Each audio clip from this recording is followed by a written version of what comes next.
இந்த வீடியோவில் ஒரு பெரிய விருந்தே இருக்குது. அதுக்கு முன்னாடி நம்ம கொஞ்சம் மெலான் ஷேக் குடிச்சிட்டு ஆஃப்டர்நூன் நம்ம வயிற்றை கொஞ்சம் டம்மி ஃபில் பண்ணிக்கலாம்.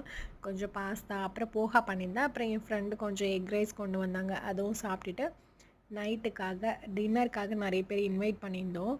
ஸோ அதுக்காக சிக்கன் பிரியாணி, அதில் ஒருத்தர் மட்டும் வெஜ்ஜு, அவங்களுக்காக காலிஃப்ளவர் பக்கோடா, வெஜ் புலாவ் பண்ணியிருந்தேன்.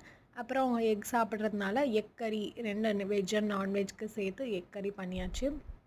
So chicken biryani, Hyderabadi chicken biryani, egg கறி, சிக்கன் 65, அதுக்கப்புறமா கொஞ்சம் salad, vegetable pulao, cauliflower pakoda, இது எல்லாமே பண்ணியாச்சு.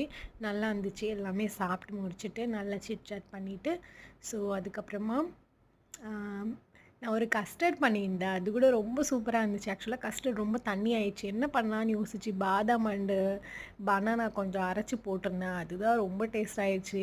பாருங்கள் எப்படி சாப்பிட்றாங்கன்னு.